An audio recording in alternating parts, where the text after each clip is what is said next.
think it could work again. Okay. So let's continue the topic that most of the public, they do think that Trump has done the right thing. So if the media praise Trump as presidential, they are actually meeting with the public's appetite for the news they want to see.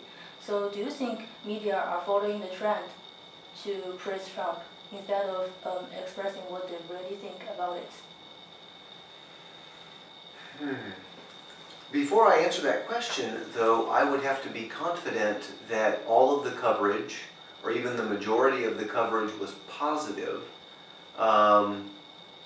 But, you know, the question that you're asking me, is the media following what it believes the public wants to see, Yeah. and therefore selling them what they want to hear, right?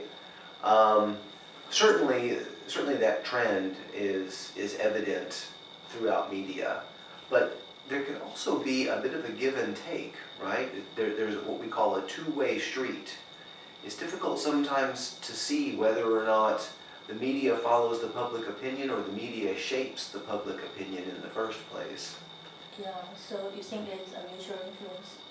It can be, yes. I think it can be a mutual influence, and oftentimes I'm sure it must be. So do you think it's more like the media is shaping public's opinion, or that public's appetites actually shape how the media reports? Well, I'm not sure. I think first of all it's contextual. I'm not sure that it's always one way or the other. There could be certain stories, certain incidents. We could also be talking about, when we say media, right? We could be talking about the media of the United States, the media of China. There could be different things taking place in different circumstances.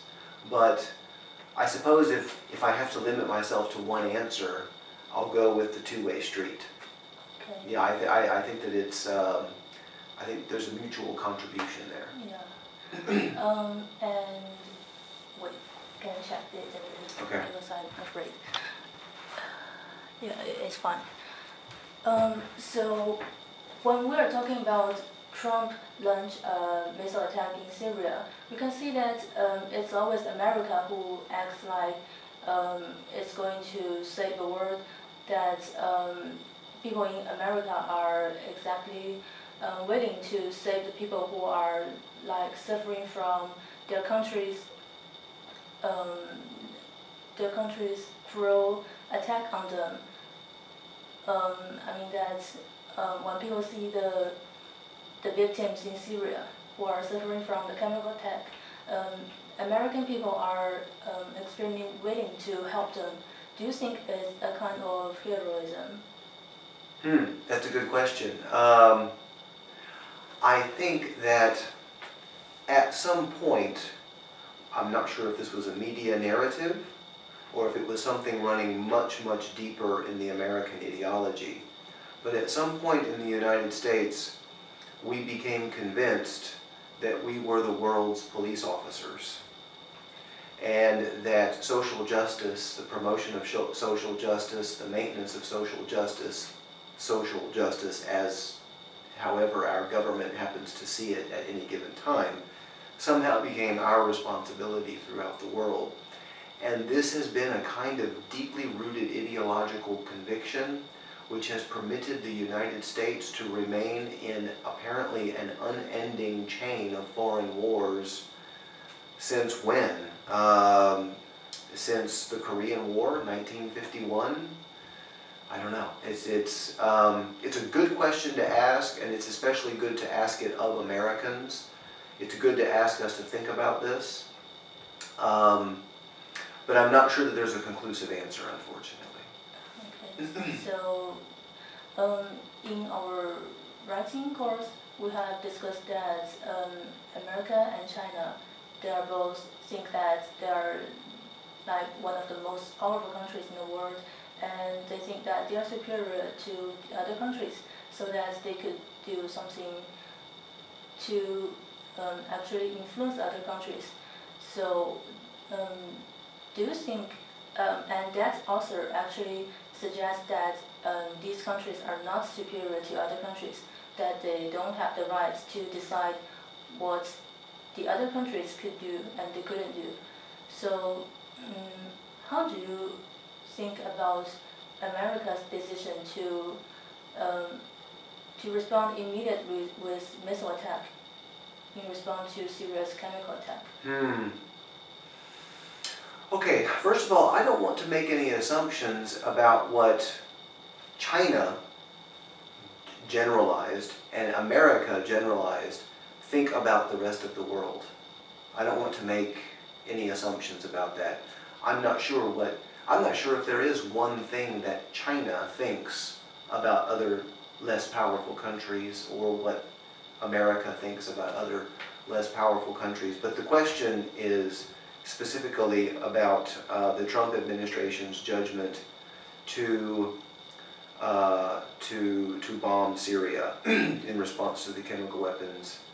And what I think is that act was not done specifically because, or excuse me, exclusively because of the chemical weapons attack. I think that there were multiple messages being sent. So keep in mind, that attack occurred just before President Xi Jinping arrived in Florida in the United States to meet with President Trump. I think it occurred while Xi Jinping was flying from Finland, I believe it was, to the United States to go to Trump's Gulf resort and to sit down and have talks with him. It was a demonstration of extraordinary power, impulsivity, military precision and technology.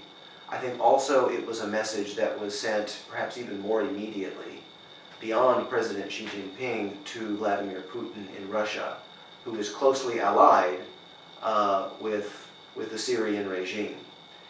So it's cruel, isn't it? But you remember in our class we read Niccolo Machiavelli's The Prince. Yeah. And there was this concept that we talked about, signal examples. I do something to you to send a message to all of them. Yeah. Right? It's a signal example. It sends a sign out to other people.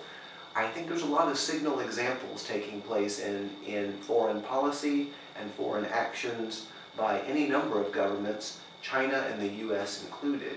I think that in a Machiavellian sense, the Trump administration saw an incident. Given 60 years of American foreign war history, this was justification for a military strike, right? This chemical weapons attack. And conveniently, it's timed so that it can send a message to Putin, it can send a message to President Xi, and it can perhaps, as we say in English, kill many birds by throwing one stone. Do I make a judgment about it? Actually, no, I don't, because I know that there's too much about the situation that I don't know at all, right? My judgment is about the history of foreign wars. So I situate that event within a line of American foreign wars that I've grown very weary of. To that extent, it was a problematic action. Beyond that, I'm sure that it's just an enormously dirty part of international politics. It was a Machiavellian move. And as we discussed in class, we always have to ask the question, how necessary are such actions, right? If Trump, this is ridiculous to even think, but if Trump is the good prince, right, instead of the Machiavellian prince, how successful a prince is he going to be?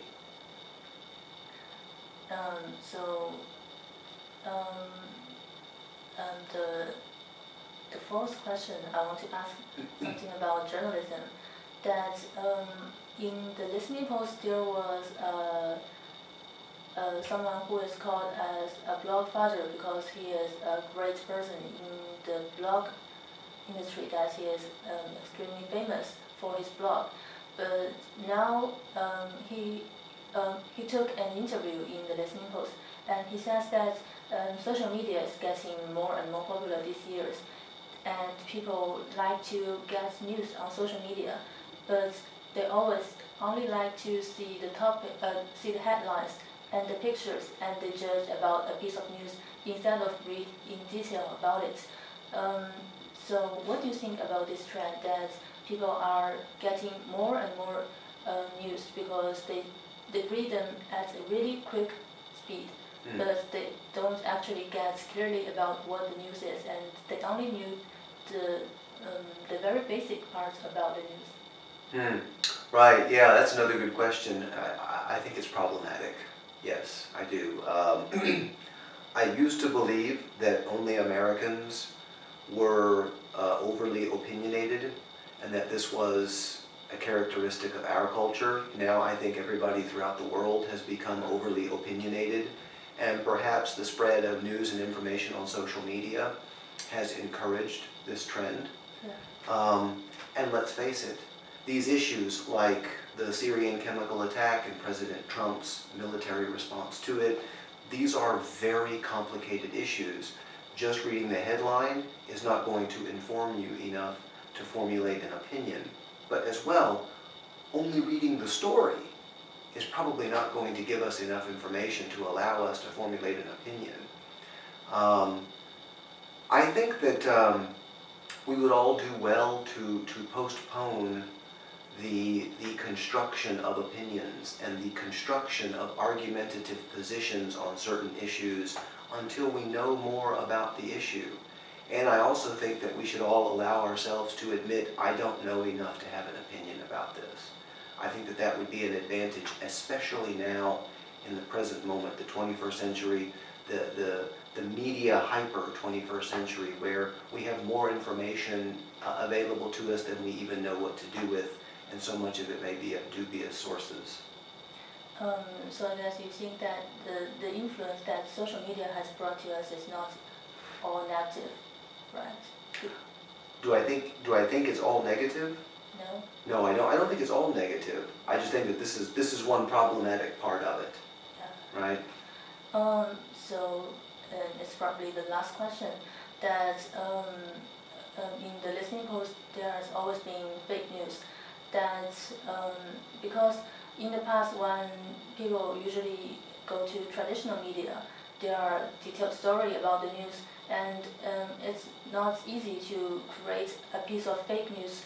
But now the internet has developed in a great speed, and people's cost to create a fake news has been much lower.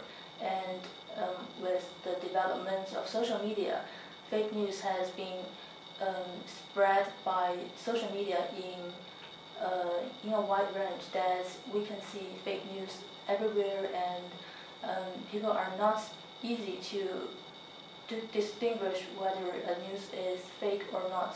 Do you think the trend of the trend of social media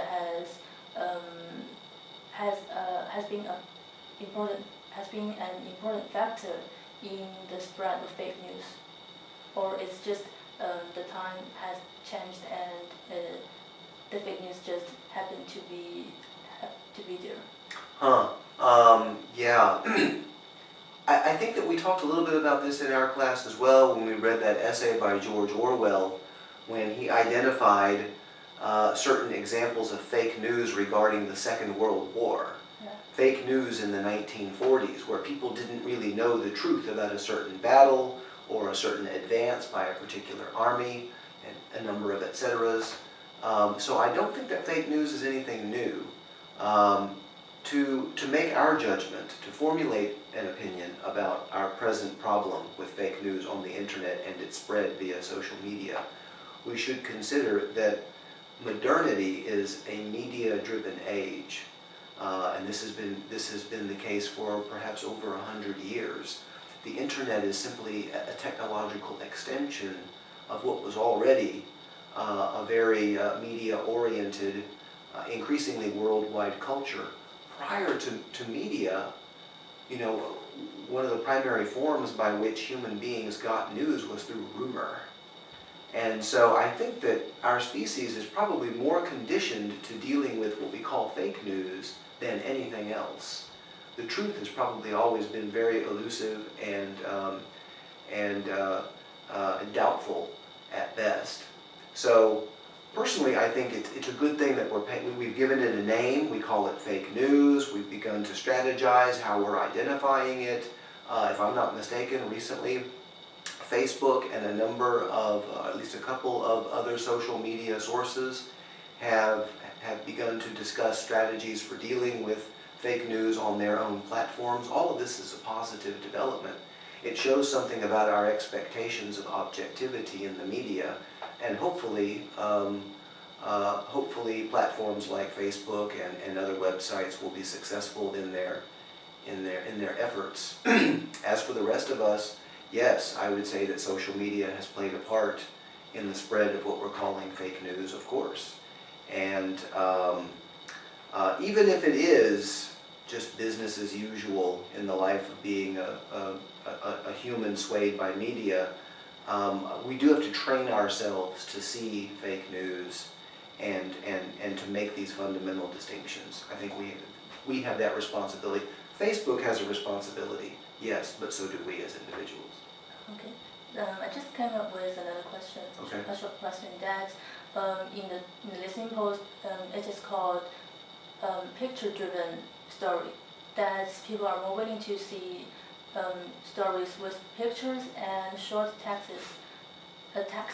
So I want to know if you personally prefer traditional media with a long article about a news, or do you have social media to get information? I certainly get information through social media, but are you asking me a question about a preference of picture-driven or text-driven information? Yeah, I'm afraid that perhaps like so many individuals in your generation, I love images, and very much so. I'm very moved by images, very drawn to images, very persuaded by images. But I also, perhaps because of the fact that I've been a lifelong reader, I have a great appreciation for well-organized, well-put-together, well-researched text. And so a combination of text and images we call intertext. Right? Intertext is my preferred source of information. Okay. So thank you. You're welcome.